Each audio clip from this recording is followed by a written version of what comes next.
All right, we'll start the meeting. Calling it to order. I'll start tonight. Welcome everybody tonight. This is the reorg, January 2nd, 2025. I'll be reading the Sunshine Law at this point. Adequate notice of the organizational meeting, set forth time, date, and location has been provided in accordance with the requirement of the Open Public Meetings Act on January 13, 2024, January 27, 2024, and December 17, 2024, by prominently posting a copy of the bulletin board in the lobby of the offices of the Board of Education, which is a public place reserved for such announcements. Transmitting a copy of this notice to the record, tapintowayne.net, the municipal clerk, and the district website. If I can ask everybody to stand for the flag salute, followed by a moment of silence. I pledge allegiance to the flag of the United States of America and to the republic for which it stands, one nation, under God, indivisible, with liberty and justice for all.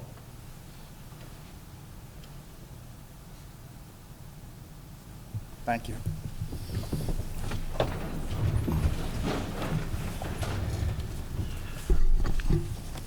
Moving on the agenda, I'll be reading the results. The highest vote getter to the lowest for the top three. And we have Mr. Ryan Paul with 13,268 votes. Wilson Alquin is at second position at 11,585 votes. And Harry Prasakos at 10,015 votes.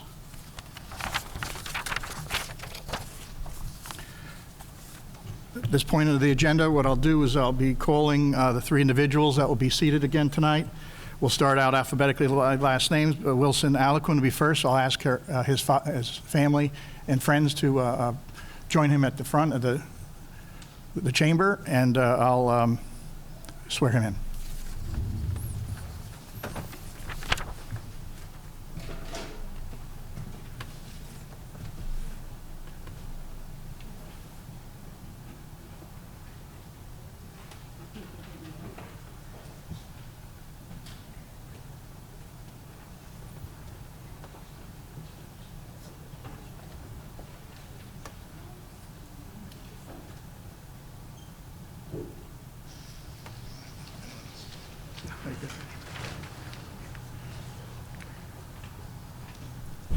Please raise your right hand. I, state your name, Wilson Alquin, do solemnly swear that I will support the Constitution of the United States that I will support the Constitution of the United States and the Constitution of the State of New Jersey, and the Constitution of the State of New Jersey, and that I will bear true faith and allegiance and that I will bear true faith and allegiance to the same and to the governments established in the United States and this state, to the governments established in the United States and this state, under the authority of the people, so help me God. I, state your name, I, Wilson Alquin, do solemnly swear that I possess the qualifications prescribed by law for the office of Member of Board of Education, am not disqualified as a voter pursuant RS 19-4-1, and am not disqualified as a voter of RS 14:4-1, I am not disqualified due to conviction of crime or offense and am not disqualified for conviction of a crime or offense listed in NJSA 18A 12-1, and that I will faithfully, impartially, and justly perform and I will faithfully, justly perform all the duties of the office to the best of my ability. So help me God. Welcome to the Board of Education. Thank you.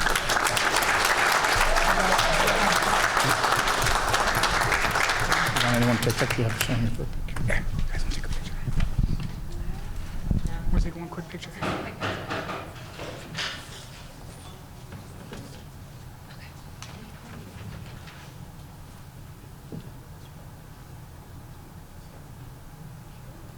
You guys want them to come too?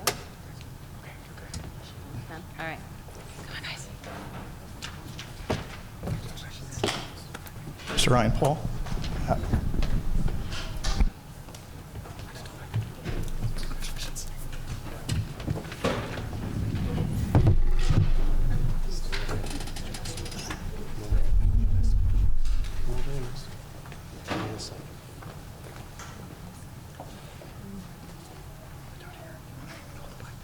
Anyone hold the line? Yeah, she can.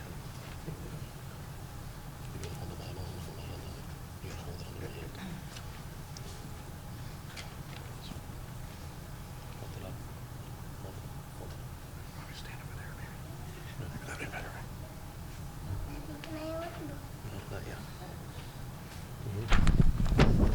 Raise your right hand.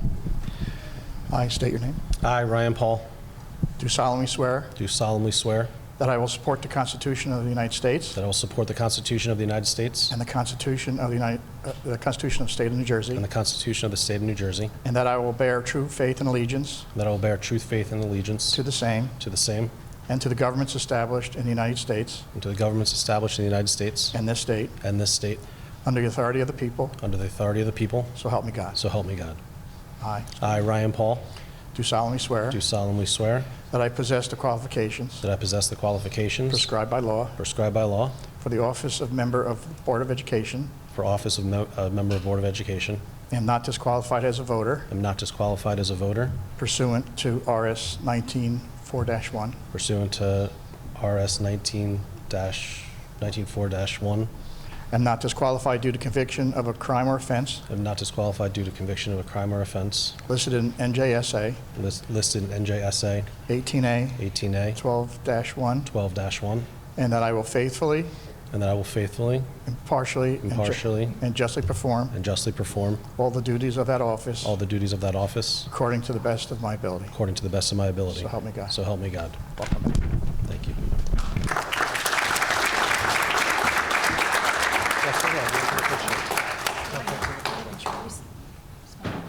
No funny business. Smile nice. Smile nice.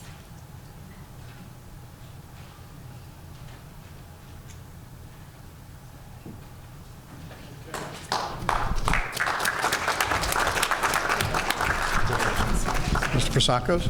Okay. And we have Mayor Patterson here tonight to swear in Mr. Prasakos. Good evening. Yes, I am the proud mayor of the historic city of Patterson, which is also the county seat. But I also take pride in letting people know that I went to high school in Wayne. And they often ask, Hills or Valley? I went to DePaul High School. And I'm also a proud parent. All three of my children go to the Patterson Public Schools. In fact, my two daughters go to the #1 elementary school in the state of New Jersey, School 28, where my wife is the PTO president. So we are heavily invested in education.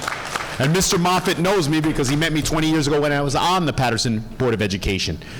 And one wardrobe note, Harry is from Flushing, Queens. I'm a Mets fan, so I wore orange and blue, but he just told me he roots for the New York Yankees. Nobody's perfect. But I'm honored all four of your children go to the Wayne Public Schools. Your wife is a graduate of Wayne Valley. Yes. And it's all Greek to me when it comes to trying to say your name. Thank you. But nevertheless, you're going to say your name. Yes. So please raise your right hand and repeat after me. I state your name.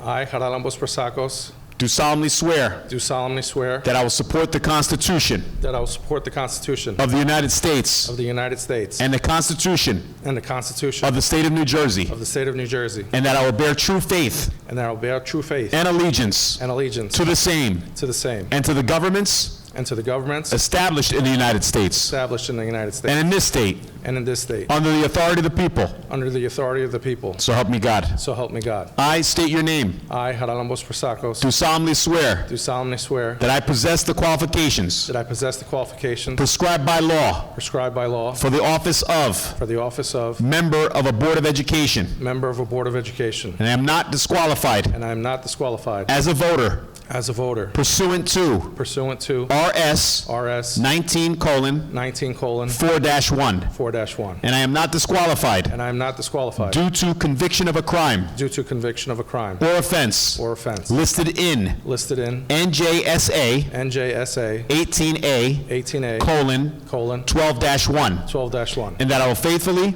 and that I'll faithfully impartially, and partially and justly and justly perform all the duties perform all the of duties that office of that office according to the best of my ability. according to the best of my ability. So help me God. So help me God. Congratulations. Thank you And so much. Aparisto.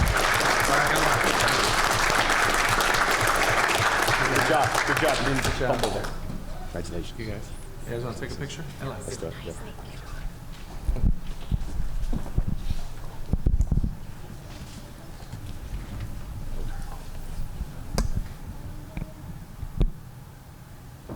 Thank you. All right, everybody, I gotta get back to Patterson.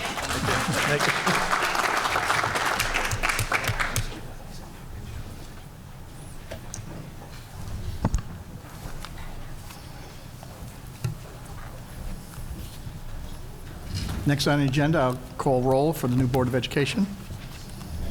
Mr. Alaquin? Here. Mr. Battershall? Here. Mr. Faber? Here.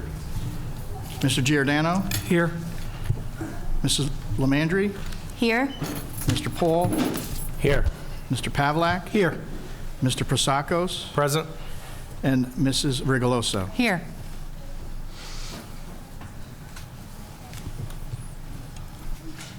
At this point of the agenda, I will be entertaining nominations for the President of the Board of Education. Is there a nomination? Mr. Giordano? I nominate Don Pavlak for role of President of the Board. A second. Second was?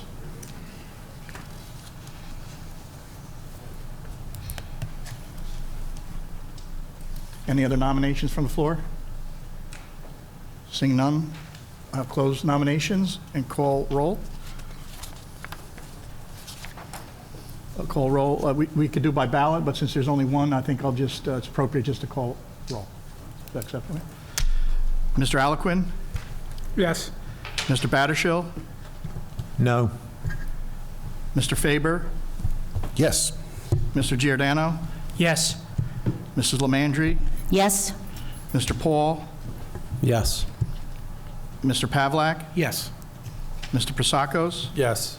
And Mrs. Rigoloso. Yes. Motion carries.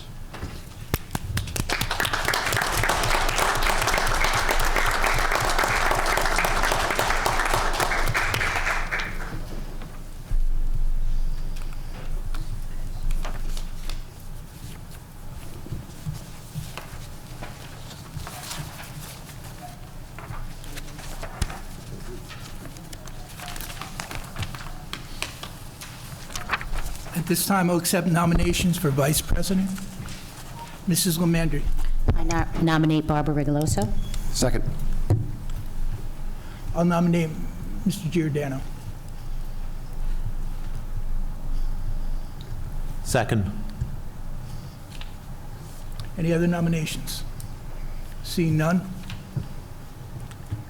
We'll vote. Want to vote by we'll vote by ballot? ballot. So at your desk, there you'll see you have a ballot to the side. You can just mark it.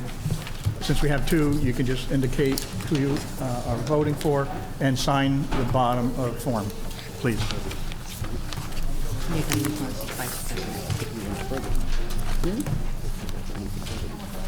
You don't have to write that. Oh, do we? Oh. So did I.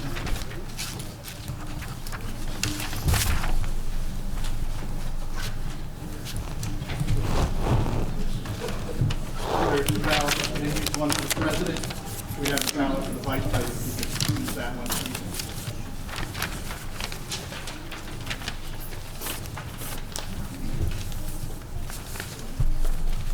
Oh, sorry. She's good. Okay. There you go, Cheryl. I want to make you climb over the table, Cheryl. That was nice, Harry. So nice.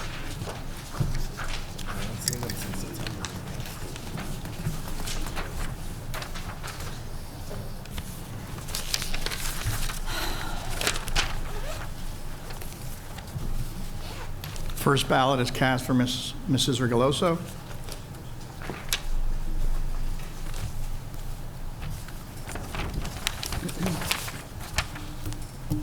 Second one cast is Mrs. Rigoloso.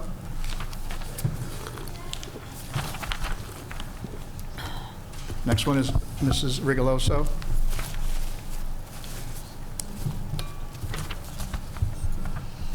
Mrs. Rigoloso. forward.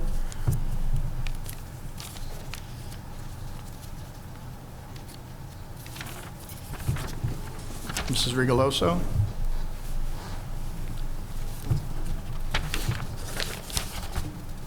Mr. Giordano.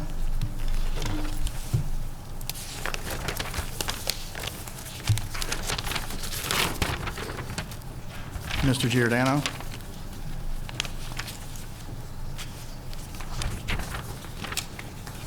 Mrs. Rigoloso.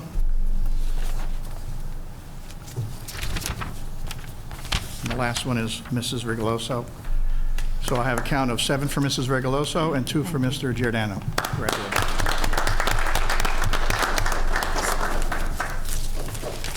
No, you stayed here last time. I'll do the next one. No, you go back.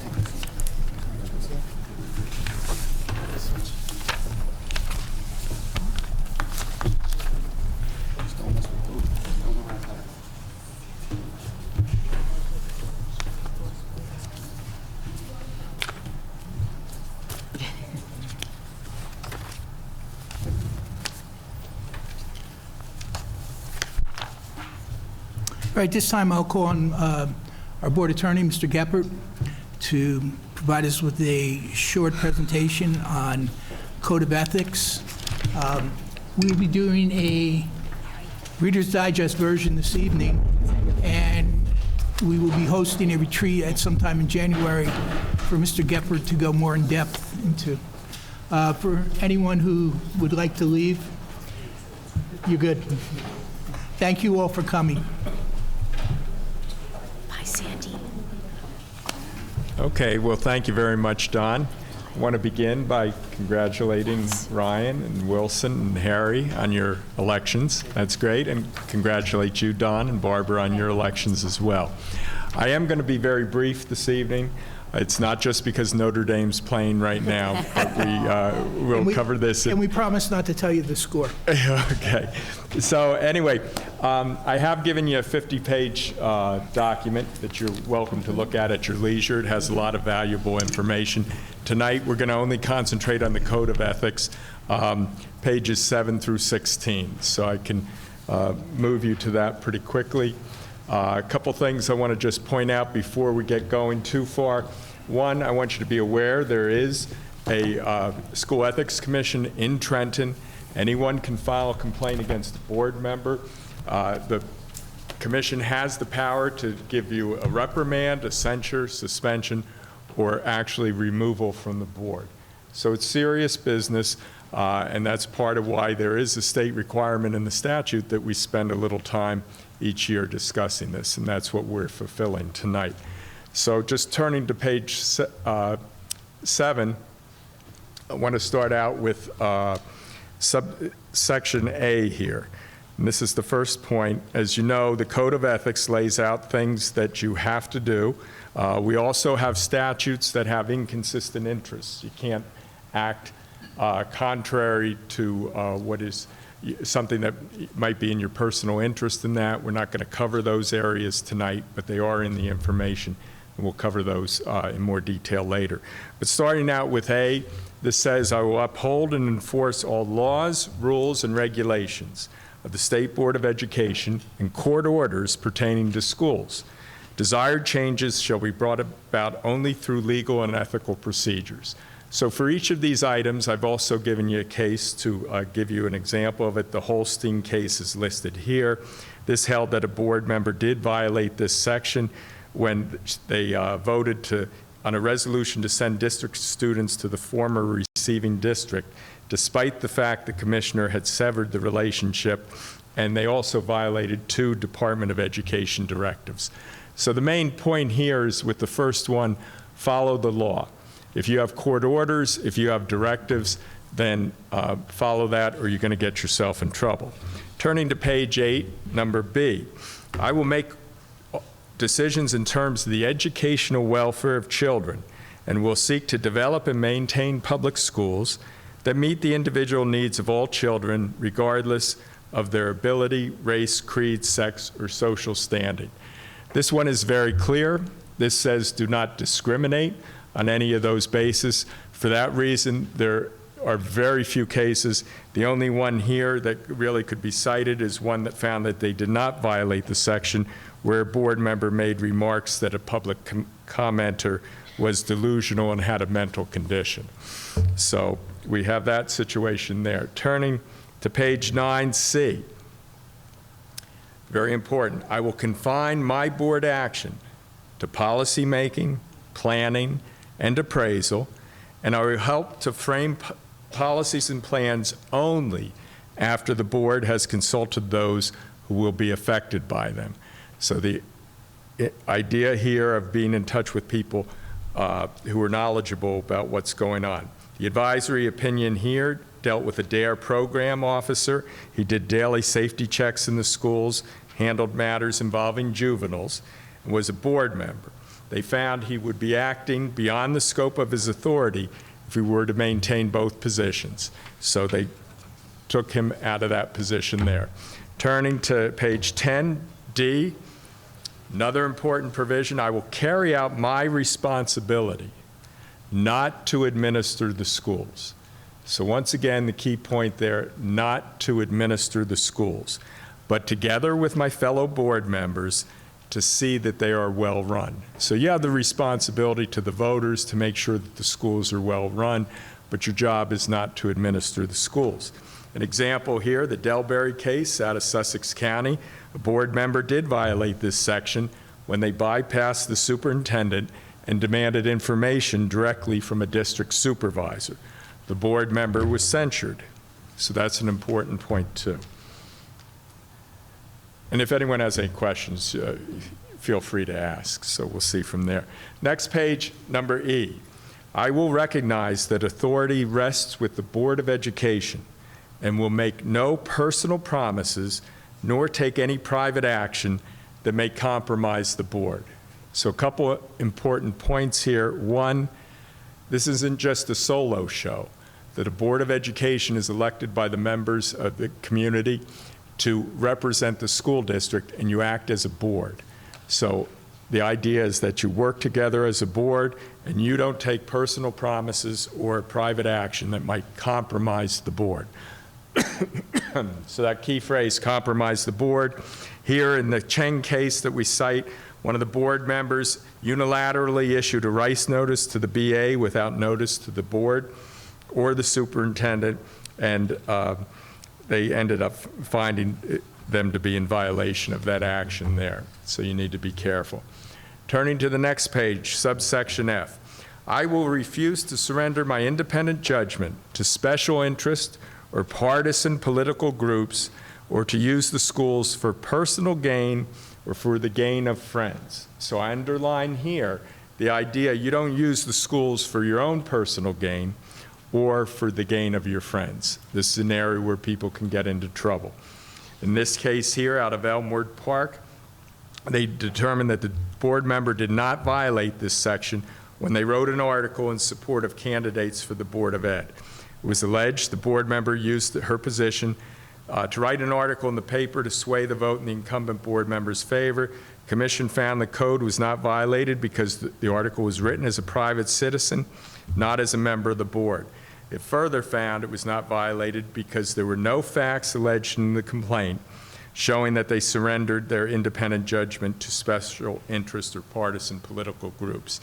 As is shown later in the information, I would caution the board members that since this decision was done, there have been subsequent decisions where they say even if you put in the disclaimer that you're writing as an individual and not on behalf of the board, you can still get yourself in trouble when you write letters to the editor and do things on social media if they give the impression there are enough facts about what's going on with the board and it appears to be inside information. It could lead the public to think that you were speaking on behalf of the board. So this is one area I want to caution you on too. So going to the next page, number G, confidentiality, one of the most important things we deal with here. I will hold confidential all matters pertaining to the schools, which if disclosed would needlessly injure individuals or the schools. In all other matters, I will provide accurate information and in concert with my fellow board members, interpret to the staff the aspirations of the community for its school. So 1, you have to keep things confidential. That relates directly to our executive sessions. And 2, if you do say something, you have an obligation to the public to be accurate, what you state. Here, in this case, the Flaris case, a board member violated the section when he intentionally informed members of his immediate family of an incident involving a student which resulted in discipline. The information was subsequently shared with countless others. And to just put a little flesh on the bones here, this is a father at his dinner table with his family who mentioned with his son there about a student's discipline in the town. He sent an email to the family. The son sent that on to friends, and before you knew it, thousands of people in the community knew about it. So all it takes is one little slip to create a big problem and to put a lot of people in trauma and difficulties. Going to the next section, H, I will vote to appoint the best qualified personnel available after consideration of the recommendation of the Chief Administrative Officer. So I want to stress here, particularly in personnel areas and in other areas, I will vote to appoint the best qualified personnel available after consideration the recommendation of the Chief Administrative Officer. So you need to act not on your own, but by when the superintendent makes a recommendation, then the board can act and make a decision. I cite this Perth Amboy case here because a board member was permitted to table the appointment of the superintendent's recommended candidate for a position in favor of another candidate. The commission said there's no inherent problem with a board member questioning a hiring recommendation made by the administrative officer. It's certainly within a board's members' rights and responsibilities to request additional information before voting. So you have every right to be well informed when you vote on it. You can ask for information, but as this says, it must not be done for nefarious reasons. You do have a right to vote no, but the point is the board cannot appoint someone on their own. They have to act only after the superintendent recommends and provides action to you. So that's section H. Turning to the next one, I will support and protect school personnel in proper performance of their duties. The idea here is to support the school district and to work together to represent the goals and the interests of the community. Here, the Fabrizio case, board member criticized the board president on his personal Facebook page, calling the president irrational, unstable, unhinged, and the devil. The commission found the member didn't violate this subsection because the president was not an employee of the district, but rather a member of the board. So on a technicality here, the idea is, I guess, that the board is a little more involved in the public situation, but the school personnel, the employees, are to be protected by you in their goals and in what they do. Now here, J, and this will bring us to the end. This is the chain of command. Once again, very important for board members to know. I will refer all complaints to the Chief Administrative Officer and will act on the complaints at public meetings only after failure of an administrative solution. So the point here is the board, sort of as the court of last resort, gets their say on things, but you only act on complaints after the failure of the administration to act on something. In the case here, out of Ocean County, a board member sent a series of emails to the superintendent, football coach, board president, board council, expressing his displeasure and directing that certain actions be taken by administration and coaches regarding football players kneeling during the national anthem. The ALJ and then the commission found that the respondent violated these sections and they recommended censure.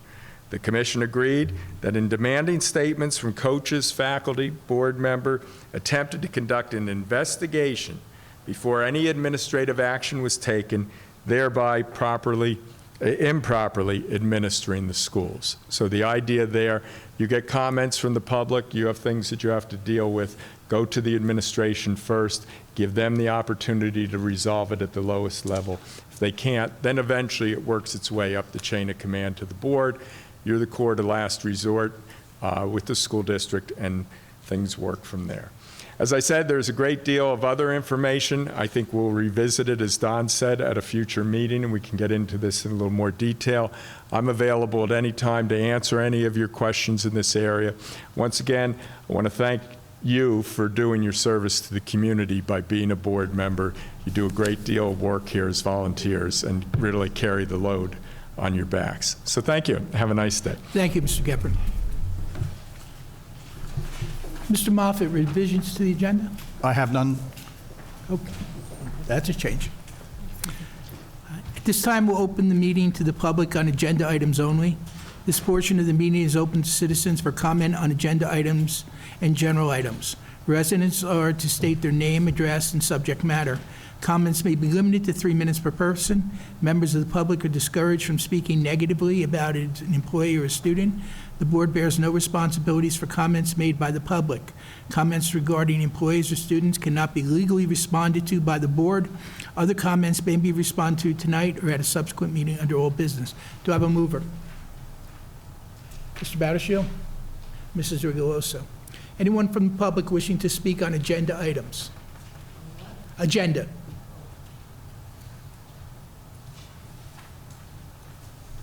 That would be for agenda and... Oh, that's both. general, yeah. For agenda in general. Mr. Frieswick, please. Yeah. We're consolidating tonight. Okay.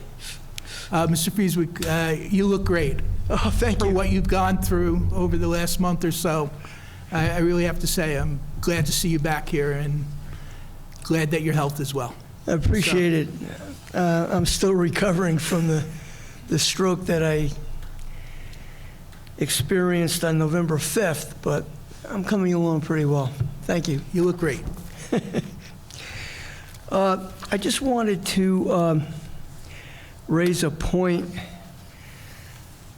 In December of 2023, I wrote an email to the assistant principal in charge of athletics proposing that the natural grass soccer field at Wayne Hills High School be named in honor of my classmate from the Wayne Hills class of '68, Nelson Graham, who served for some 36 seasons as the head boys soccer coach at Wayne Hills High School, and who was a teacher at Wayne Hills High School for many years, teacher of special education. He's retired. He's been retired for several years from the school district, but he's still living.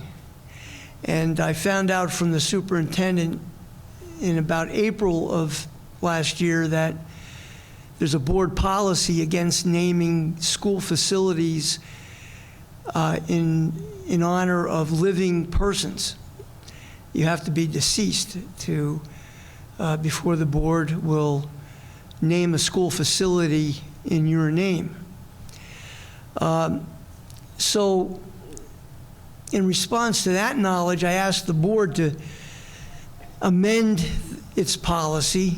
I think it's 7250, if I'm not mistaken, to permit the naming of school facilities in favor of people who are still alive, so that the natural grass soccer field at Wayne Hills could be named in honor of Nelson Graham.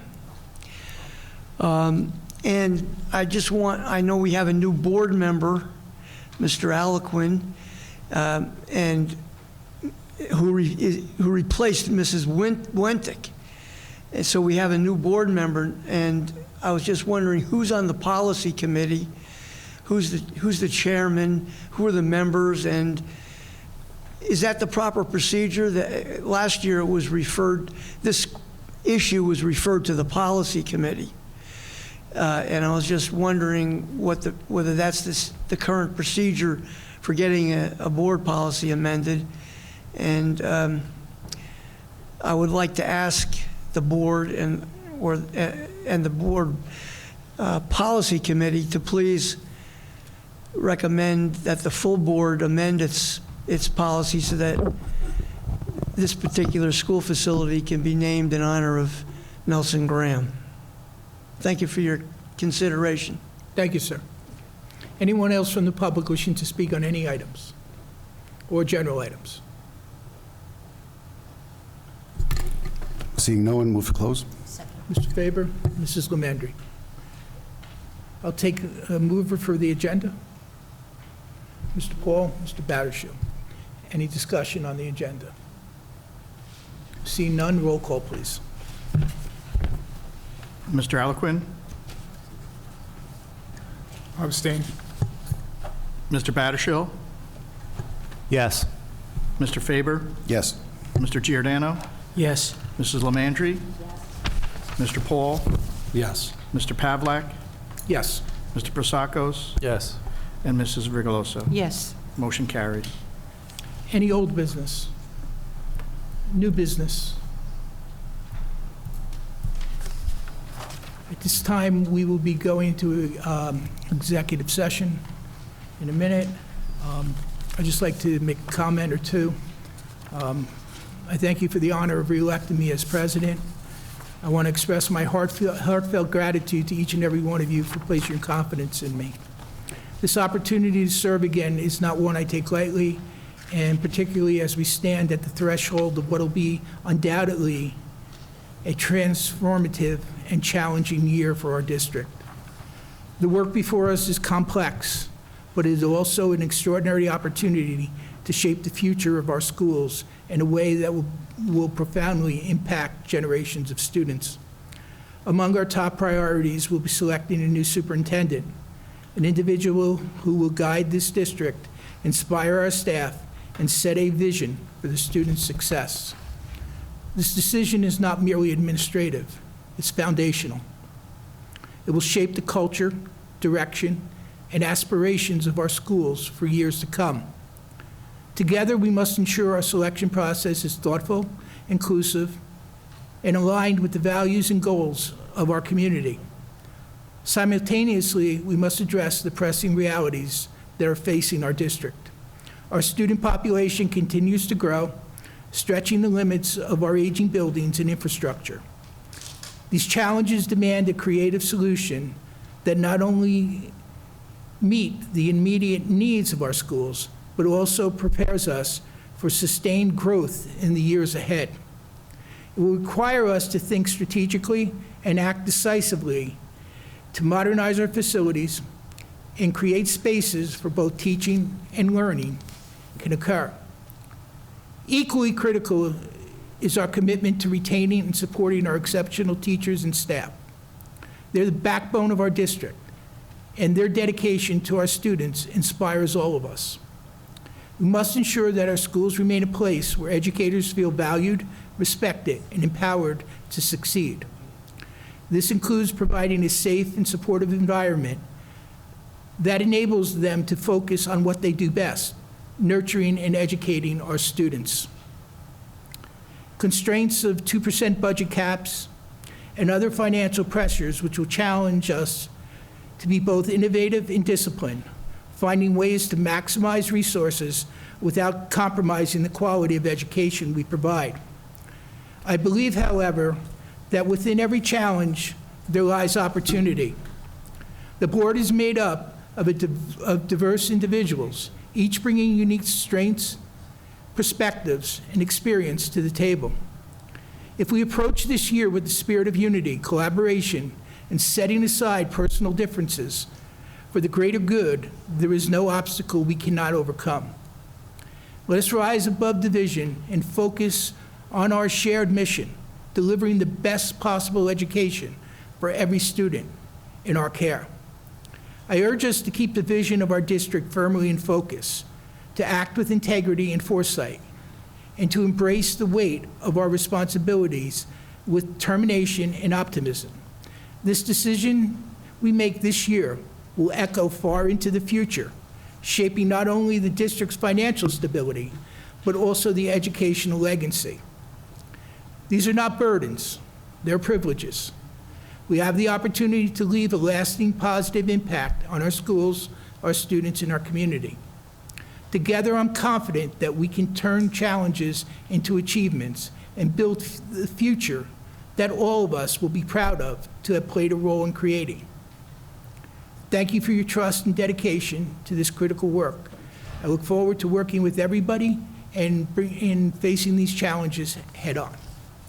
At this time, we're going to move into executive session for a personnel matter. We will not be coming back out to take any action at all. For the board, you have a acknowledgement of receipt of the Code of Ethics. Please sign that, and we'll put them on the table up here, Mr. Moffett. Yes, I'll take that. And you also have committees. Yep. And we also have a committee choice form. Please fill that out as well. Place it up there. You also have a standard operating procedure handbook for all the committees. You take that with you and read that at your leisure. But please fill both these forms out and place them on the table up here. We will probably be about a half hour in executive session. But again, we will not be coming out to take any action. So I'll take a mover to move into executive session. Mrs. Rigoloso, Mrs. Lamandri. Thank you, everyone.